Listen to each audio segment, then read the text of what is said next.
गया। अब ऐसी स्थिति में उसको छुपा दिया गया और मेरे साथ आपका विवाह कर दिया गया। इस कारण से मुझे क्षमा करें, जो सूरदास जी ने परीक्षा की है वो बिल्कुल ठीक है। अब वह राजा सूरदास जी के पास आता है और पूछता है कि तुमने ऐसा क्या देख लिया उसमें, मुझे भी बताओ। सूरदास जी कहते हैं कि उच्च कुल में जन्म लेने वाली जो नारी होती है, वह नारी अपने सतीत्व से, अपने सतीपन से इस धरातल को वह विभूषित करती है।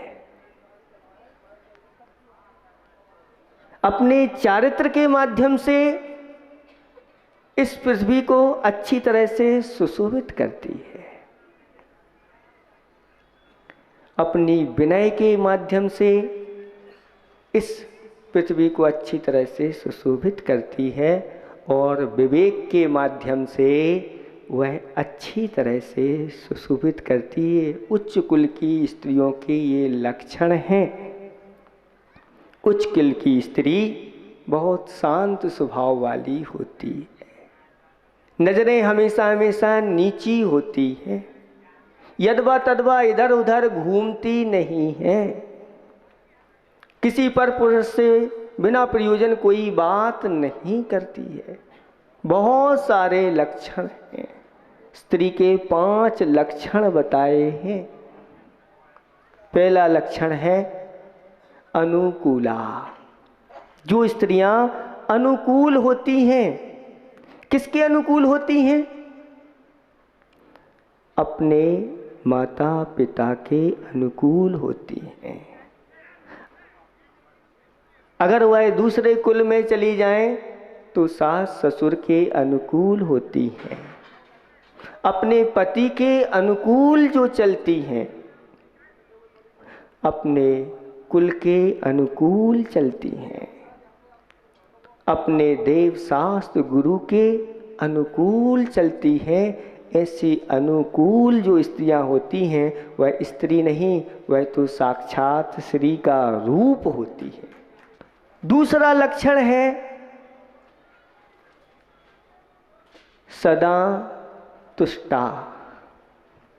जो स्त्रियां संतोष धारण करती हैं अपने जीवन में, उनके भाग्य से जो मिला है उसी में वह संतुष्ट होती है।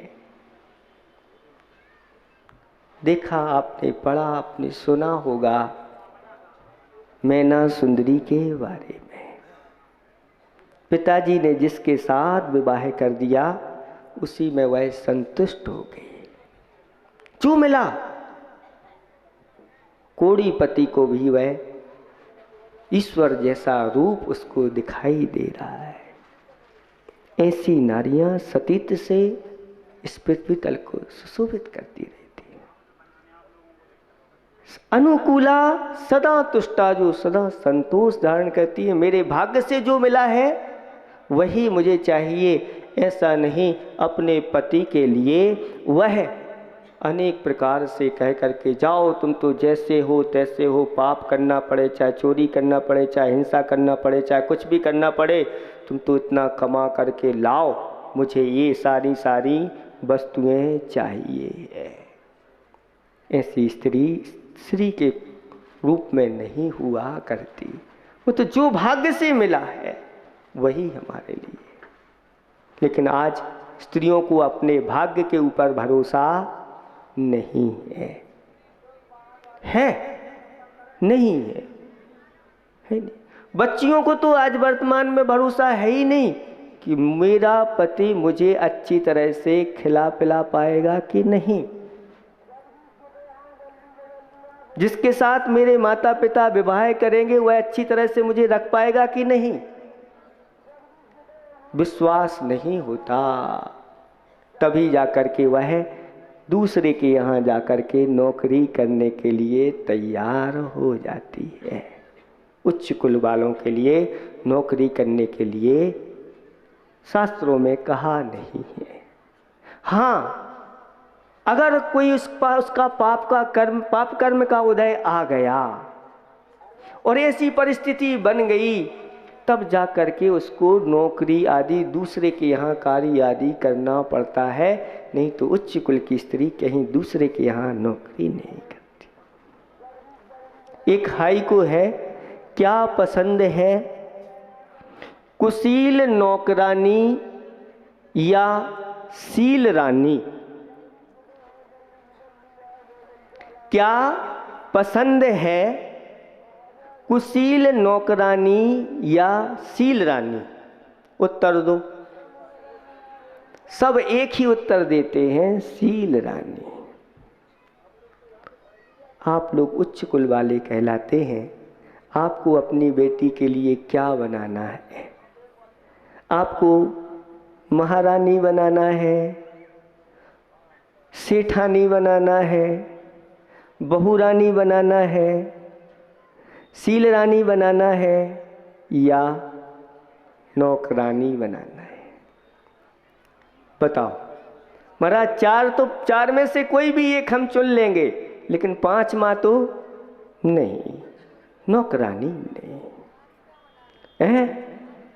आरिका बनाना तो फिर कहना ही क्या। आचार्य श्री ने ये दुहिता कहा है, स्त्री का एक नाम दुहिता कहा, जिसमें 2 हित होते हैं। कहते हैं उभय कुल मंगल वर्धिनी।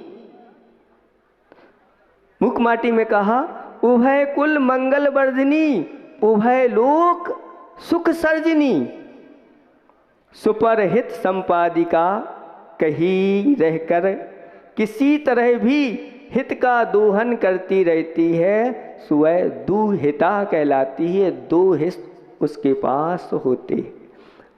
जिस कुल में रहती है वहाँ भी उनका हित करती है, दूसरे कुल में चली जाती तो वहाँ भी हित। लेकिन आचार्य भगवान कहते हैं कि ऐसे आप उस तरफ देख रहे हैं, अगर वही सब कुछ छोड़ छाड़ करके और अगर मोक्ष मार्ग में आगे बढ़ जाती हैं, ऐसी आरिका पद को प्राप्त कर लेती हैं, तो तीनों लोकों के द्वारा प्रशंसनीय हो जाती हैं, पूज्यता को प्राप्त कर देती है।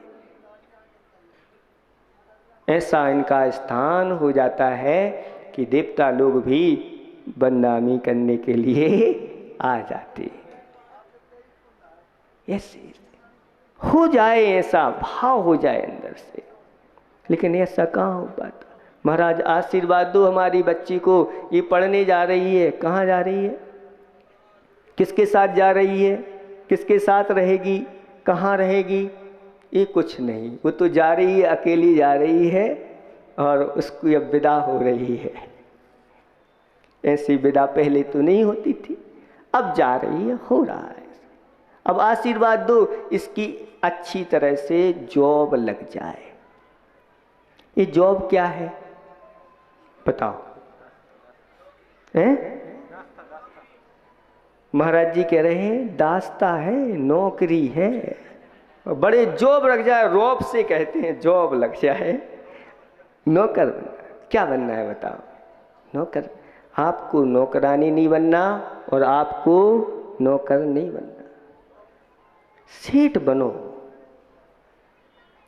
तुम्हारे यहाँ ऐसे 2-4 नौकर लगे रहे। उच्च सोच थी इस भारत की, आज क्या हो गया? सभी लोग नौकरी नौकर बनना चाहते हैं। नहीं, नौकर बनने के लिए जन्म नहीं लिया। तुम तो सच्चे देव शास्त्र भगवान के भक्त हो और भगवान से तो ऐसी भगवान की प्रार्थना करते हो, हे भगवान मैं आप जैसा बनूं। भगवान जैसे बनने की योग्यता तुम्हारे पास है तो तुम एक नौकर बन करके ही रह जाओ। चाकी रही भावना जैसी भावना रहती है वैसा ही वह होता चला जाता है। इसलिए नौकर की ओर नहीं, नौकरानी की ओर नहीं। समझ लेना, अगर नौकरानी बन रहे हो तो आपको किसी की दास्ता स्वीकार करना पड़ रही है, यानी आपका पाप कर्म का उदय आया है। तब इस प्रकार के छोटा सा धंधा कर लेना, अपना कुछ भी कर लेना, व्यापार कर लेना, बहुत अच्छा है। खून पसीने की मिलेगी तो खाएंगे, नहीं तो यारो फूके सो जाना, बहुत अच्छा है। मेहनत की, पुरुषार्थ की, व्यापार आदि के माध्यम से आप कमाइए तो रूखी रोटी भी बहुत मीठी लगेगी। और अगर पराधीनता में, स्वप्न में भी सुख नहीं मिलता, पराधीनता के रसगुल्ला भी उनमें रस नहीं आता, ऐसी स्थिति बन जाती है। इसलिए संतोषी बनो, अपने भाग्य के ऊपर आपको विश्वास होना चाहिए, मेरे भाग्य में जो होगा। और ऐसा पुण्य का संचय करो आप लोग, अच्छी योग्यता के माध्यम से इन गुणों को लाओ जो अपने आप को बताए। सबसे पहले वह क्या हो? अनुकूला बने, सदा तुष्टा, दक्षा। एक गुण और है स्त्री का, दक्षा। दक्षा यानी गृह विज्ञान की कला में कुशल हो।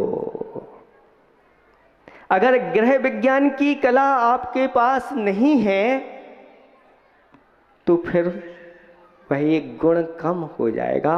और अगर गृह विज्ञान, जिस स्त्री को घर चलाना नहीं आता उसका घर कभी स्वर्ग नहीं बन सकता, लिख करके रख लो। जिस स्त्रियों के पास गृह विज्ञान की कला होती है, अब गृह विज्ञान की कला सीखें कहाँ से? अब तो पूरा आधा जीवन तो वह पढ़ने में निकाल देती है, वहीं नौकरी लग गई तो उसको क्या करना? किसी एक आध नौकर को ऐसे कर लिया, बनाने वाले को। गृह विज्ञान की कला उसके पास नहीं आ पाती, लेकिन गृह विज्ञान की कला होनी चाहिए, नहीं तो उसके बिना वह अधूरी है, पूरी नहीं है। एक और लक्षण है उसका, साध्वी। साध्वी का अर्थ होता है कि शील से विभूषित होना चाहिए। जो स्त्रियां शील से सुशोभित होती हैं, ऐसी स्त्रियां देवताओं के द्वारा भी पूज्यता को प्राप्त हो जाती हैं, घर में रह करके भी। बड़े बड़े अतिशय उनके द्वारा देखे गए हैं। आप पढ़िए शास्त्रों को, सतीत्व के माध्यम से, शील के माध्यम से। अगर शील नहीं है तो फिर कुछ भी नहीं है, शून्य जीवन अपना हो जाता है। अपने शील को अच्छी तरह से सुरक्षित रखना चाहिए। और एक और पांचवा लक्षण है कि वह विदुषी हो। विदुषी का अर्थ होता है शास्त्रों का उसको ज्ञान होना चाहिए। क्या अच्छा है, क्या बुरा है, क्या छोड़ने योग्य है, क्या ग्रहण करने योग्य है, क्या पाप है, क्या पुण्य है। ये सारी कलाएं कहाँ से आती हैं? तो अच्छी तरह से जिन्होंने शास्त्रों का अध्ययन किया है। कब खाना, कहाँ खाना, क्या खाना, कितना खाना, क्यों खाना, कब खाना, कैसे खाना, आदि आदि, ये सब विवेक शास्त्रों को पढ़ने से जागृत होता है। विवेक नहीं है, कहते हैं विवेक के बिना सारे गुणों के ऊपर पानी फिर जाता है। कहा है, मोक्ष न आत्म ज्ञान बिन, मोक्ष न आत्म ज्ञान बिन, क्रिया ज्ञान बिन नाही। आत्म ज्ञान के बिना मोक्ष नहीं होता, और क्रिया बिना ज्ञान के क्रिया नहीं होती, फिर तो वह अज्ञान की क्रिया कहलाती। क्रिया ज्ञान बिन नाही, ज्ञान विवेक बिना नहीं। विवेक के साथ ज्ञान शोभा देता है, और गुण विवेक के माही। विवेक के अंदर ही अनेक प्रकार के गुण जो हैं वह ठहर सकते हैं। इसलिए विवेक जागना चाहिए। जिनके पास इस प्रकार का ये 5 लक्षण होते हैं वह स्त्री नहीं, वह तो साक्षात श्री है, लक्ष्मी का रूप है, देवी का रूप है। ऐसे गुणों से जो युक्त है वह साक्षात देवी आ गई है, मंगल वर्धनी हो जाती है और सुख की सर्जनी हो जाती है। ऐसा कहा राजन, मैंने इन्हीं गुणों के माध्यम से परीक्षा उसकी कर ली थी। उसके पास इस प्रकार के कोई गुण नहीं दिखाई दिए, ऊंचापन दिखाई दिया, इधर उधर वह इस प्रकार से आ गई। ये उच्च कुल की स्त्रियों का लक्षण नहीं।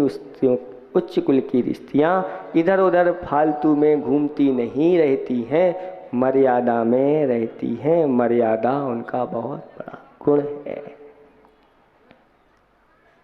स्त्रियां हमेशा हमेशा रक्षणी कही गई हैं। बाल अवस्था में अपने माता पिता के द्वारा रक्षणी हुआ करती हैं। यौवनवती हो जाती हैं तो पति के द्वारा रक्षणी होती हैं, और वृद्ध हो जाती हैं तो अपने पुत्रों के द्वारा रक्षणी होती हैं। स्त्रियां हमेशा रक्षणी होती हैं, उनकी रक्षा सुरक्षा हमेशा होती रहती है। उनको ऐसे नहीं छोड़ा जाता, ऐसे नहीं। माता पिता के पास अगर इस प्रकार का विवेक नहीं है तो वह आगे ऐसी संतान प्राप्त नहीं कर सकते। इसलिए किसी ने कहा कि स्त्रियां जो है ना वह सोने के समान होती हैं और पुरुष लोहा के समान है। स्त्रियां कैसी हैं?